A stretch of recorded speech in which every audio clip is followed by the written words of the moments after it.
इस्लाम के बारे में बोलने से पहले, भौंकने से पहले एक बार तुझे जाके इस्लाम को रीड भी करना चाहिए, समझना भी चाहिए। और आप तुझे इस्लाम नहीं पढ़ना, सिर्फ तू जाकर उनकी जीवनी पढ़ ले, उनकी बायोग्राफी पढ़ ले, आप सल्लल्लाहु अलैहि वसल्लम की बायोग्राफी पढ़ ले। और तुझे नहीं समझ में आती, तू हमारे पास आ, हम तुझे समझा देंगे क्या क्या हो। पागल से पूछो, जाहिल के पजामे से पूछो कि जाहिल जब इस्लाम नहीं था दुनिया में तो उस वक्त लड़कियों की जो कंडीशन थी, औरतों की जो कंडीशन थी, कितनी ख़राब थी। कैसे कोई दूध में डुबो के मारता था, कोई तेल में डुबो के मारता था, कोई जिंदा गाड़ देता था। तो जब दुनिया में इस्लाम नहीं था तो कौन सा धर्म था? तुम तो ये तो बकवास करते हो, तुम्हारा धर्म सबसे ज़्यादा पुराना है। तो यानी ऐसी की तैसी जो लड़कियों की लगी थी तुम्हारे ज़माने में लगी हुई थी। साधु संत, जो रियल साधु संत हैं, नरसिम्हानंद है, इसको गालियाँ देने के लिए उतर पड़े, इसको करार दे कि हमारे मज़हब में नहीं है। लेकिन पता नहीं कौन सा इसने एग्ज़ाम दिया कि इसको महंत बना दिया। तो ये सारे के सारे एक पॉलिटिकल स्टंट हैं, ये एक ऐसे फंड हैं जिससे पॉपुलैरिटी गेन करते हैं। एक तो पॉपुलैरिटी में, इसकी दूसरी बात ये भारत में अराजकता फैला देते हैं। आप देखो इलेक्शन का माहौल है, आप देखो किसान बैठा हुआ है, आप देखो इस वक्त भारत में ना तो हिंदू बच रहा है ना मुसलमान बचा है। जितना ये गायें गोबर तीर त्रिशूल तलवार पे पॉलिटिक्स करना चाहते हैं लोग, उतने ही करीब आ रहे हैं। तो उस वजह से कभी कभी ये खुराफाती बम गिराते रहते हैं कि कभी नरभक्षी को उतार दिया, कभी वसीम रिजवी को उतार दिया, लेकिन हर बार इनके जो एजेंडे हैं वो धपड़धूस हो ही जाते हैं।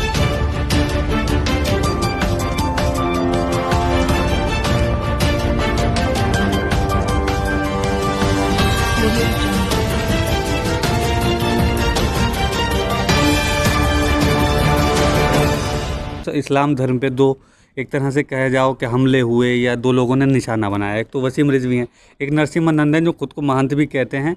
उन्होंने भी इस्लाम धर्म के जो पैगंबर हज़रत मोहम्मद साहब हैं उनके कैरेक्टर को लेके उन पर सवालिया निशान उठाए। आपने देखा होगा वीडियो जिस तरीके से उन्होंने बातें करी। क्या कहना चाहती हैं उन नरसिम्हानंद के लिए? भाई ये दोनों एक ही कड़ी के दो सिक्के हैं। आप देखो पहले, सबसे पहले वसीम रिजवी को उतारा कि देखो ये कुछ कर पाता है नहीं कर पाता, क्योंकि आप देखिए कि रसूल पाक और कलाम पाक इंटरकनेक्टेड है, क्योंकि रसूल पाक पे ही वो किताब उतरी।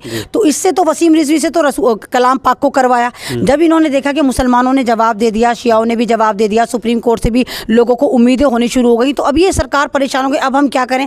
तो अपना ये छोटा सा, ये जो अपना आपको सो कॉल्ड महंत कहता है, मैंने इसका नाम नरभक्षी आनंद सरस्वती रख रखा है, जो आपको पता हो गाजियाबाद का है, इसको उतारा गया कि अब तू मोहम्मद साहब को गाली देनी शुरू कर दे। तो इसने हमारे रसूल पाक को गालियां देनी शुरू कर दी। इस पागल से पूछो, जाहिल के पजामे से पूछो कि जाहिल जब इस्लाम नहीं था दुनिया में तो उस वक्त लड़कियों की जो कंडीशन थी, औरतों की जो कंडीशन थी, कितनी ख़राब थी। कैसे कोई दूध में डुबो के मारता था, कोई तेल में डुबो के मारता था, कोई जिंदा गाड़ देता था। तो जब दुनिया में इस्लाम नहीं था तो कौन सा धर्म था? तुम तो ये तो बकवास करते हो, तुम्हारा धर्म सबसे ज़्यादा पुराना है। तो यानी ऐसी की तैसी जो लड़कियों की लगी थी तुम्हारे ज़माने में लगी हुई थी। जिस वक्त इस्लाम आता है फिर लड़कियों को राइट्स दिया जाता है, औरतों को राइट्स दिया जाता है, और रसूल पाक लड़कियों को और औरतों को इतने राइट्स देते हैं और इतना इज्जत करते थे कि जब आप सल्लल्लाहु अलैहि वसल्लम की बेटी भी उनकी नज़र के सामने आ जाती थी, वो तरह जनाब फातिमा ज़हरा साहिबा जब आती थी तो आप खड़े हो जाते थे ताज़ीम के लिए, उनकी इज्जत के लिए। तो इतनी इज्जत देते थे। वो पागल आदमी क्या बकवास कर रहा है? और आप देखिए जब भारत का संविधान इस बात की हमें इजाज़त ही नहीं देता कि हम किसी भी मज़हब के,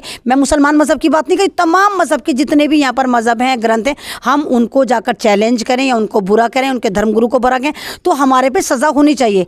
तो इस वाली बात पे आप देखिए कि पूरा भारत यहाँ पर भी एक हो गया। तमाम बड़े बड़े धर्मगुरु, नॉन मुस्लिम धर्मगुरु, साधु संत, जो रियल साधु संत हैं, वो चिन्मयान, इसको जो ये नरसिम्हानंद है, इसको गालियाँ देने के लिए उतर पड़े, इसको करार दे कि हमारे मज़हब में नहीं है। लेकिन पता नहीं कौन सा इसने एग्ज़ाम दिया कि इसको महंत बना दिया। तो ये सारे के सारे एक पॉलिटिकल स्टंट हैं, ये एक ऐसे फंड हैं जिससे पॉपुलैरिटी गेन करते हैं। एक तो पॉपुलैरिटी मिलती, दूसरी बात ये भारत में अराजकता फैला देते हैं। आप देखो इलेक्शन का माहौल है, आप देखो किसान बैठा हुआ है, आप देखो इस वक्त भारत में ना तो हिंदू बच रहा है ना मुसलमान बचा है। जितना ये गायें गोबर तीर त्रिशूल तलवार पे पॉलिटिक्स करना चाहते हैं लोग, उतने ही करीब आ रहे हैं। तो उस वजह से कभी कभी ये खुराफाती बम गिराते रहते हैं कि कभी नरभक्षी को उतार दिया, कभी वसीम रिजवी को उतार दिया, लेकिन हर बार इनके जो एजेंडे हैं वो धपड़धूस हो ही जाते हैं। एक सवाल मैडम ये है मेरा कि जो महंत है नरसिम्हानंद, वो मतलब खुद को हिंदू धर्म से कहते हैं, तो हिंदू धर्म हो या कोई भी और धर्म हो, वो क्या किसी दूसरे धर्म पे आरोप लगाने का, उसके बिलीव्स को ठेस पहुंचाने का, मतलब उसकी आस्था पे सवाल उठाने का, ठेस पहुंचाने का इजाज़त देता है? दूसरा सवाल ये है कि अगर इजाज़त देता है तो क्या और भी लोग ऐसा करने चाहिए? हिंदू धर्म है। अगर नहीं देता है तो शायद उसने ना तो इस्लाम धर्म सही से पढ़ा, ना हिंदू धर्म सही से पढ़ा। इस बारे में क्या कहना चाहती हैं आप? भाई देखिए, हमारा संविधान तो इस बात की इजाज़त देता ही नहीं, क्योंकि हम एक डेमोक्रेटिक कंट्री में रहते हैं। भारत एक डेमोक्रेटिक कंट्री है, तो यहाँ पर सबसे पहले यही लिखा हुआ है कि हम किसी भी मज़हब को चैलेंज नहीं कर सकते। फ्रीडम ऑफ हमें रिलीजन भी है कि हम किसी भी मज़हब में जा सकते हैं, आराम से जा सकते हैं, और हम किसी भी मज़हब को बुरा नहीं कह सकते। अगर हम ऐसा कहते हैं तो हमारे पे सख्त कार्रवाई होगी। लेकिन आप देखो, सन 2014 के बाद तो आप देखो अजीब किस्म का माहौल चल रहा है, नरभक्षियों की सरकार आ गई। अब ये जितने भी आतंकवादी, उग्रवादी, सारे के सारे स्लीपर बॉम्ब थे, इनको जाफरानी चोला पहना दिया गया ताकि दुनिया को बेवकूफ़ बना के देखो ये साधु है।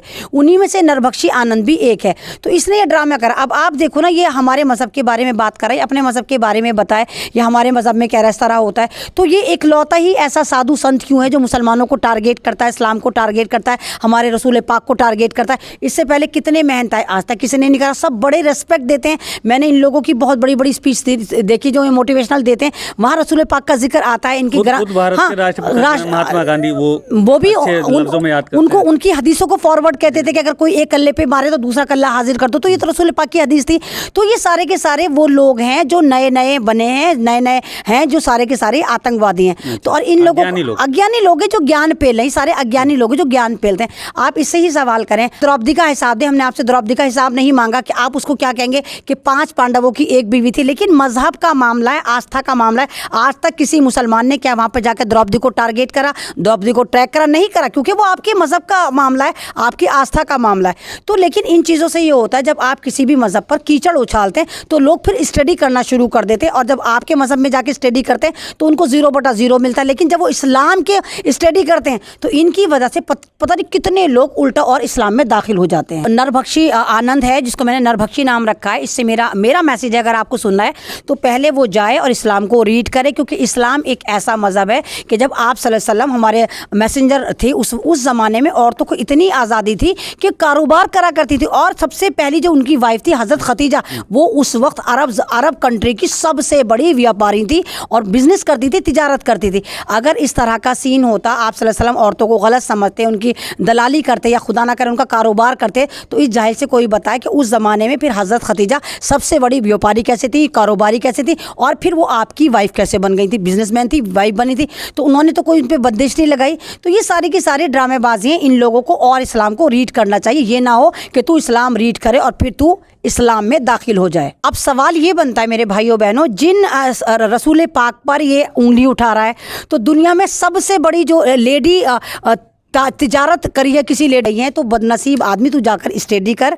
वो रसूल पाक की पहली बीवी हज़रत खतीजा थी, और सबसे बड़ी ताजिर थी अरब की, और सबसे बड़ी आलिमा जो बनी वो भी उनकी बेटी थी हज़रत फातिमा साहिबा। उनको भी जाकर स्टडी कर। तो औरतों को 2 मकाम पे जो इज़्ज़त मिली, वो दोनों के दोनों उनके घर में थी। आलिमा भी उनके घर में थी और ताजिरा भी उनके घर में थी। अगर वो औरतों को गलत समझते, जलील समझते, तो उनके घर में से इतनी इज़्ज़त औरतें ना पाती, है ना, इतनी मिसालें ना मिलती कि उनके घर में सारी की सारी मिसालें मिली हैं। तो इसको इस्लाम को स्टडी करना चाहिए, ये नहीं कि हवा में तीर उठाया और कहीं भी जाके निशाने पे लगा दिया। इस्लाम के बारे में बोलने से पहले, भौंकने से पहले एक बार तुझे जाके इस्लाम को रीड भी करना चाहिए, समझना भी चाहिए। और तुझे इस्लाम नहीं पढ़ना, सिर्फ तू जाकर उनकी जीवनी पढ़ ले, उनकी बायोग्राफी पढ़ ले, आप सल्लल्लाहु अलैहि वसल्लम की बायोग्राफी पढ़ ले, और तुझे नहीं समझ में आती तू हमारे पास आ, हम तुझे समझा देंगे क्या क्या होता था। बहुत बहुत शुक्रिया हमसे बात करने के लिए। ये अमन रिजवी थी, जो कि सोशल एक्टिविस्ट हैं और लगातार समाज को जागरूक करने और अच्छाइयों को बढ़ावा देने के लिए समाज में काम करती हैं। आप ऐसी बहुत सारी खबरों के लिए हमारे चैनल को देखते रहिए। हमारी इस वीडियो को लाइक कीजिए, यूट्यूब पर जाके सब्सक्राइब कीजिए हमारे चैनल को। धन्यवाद।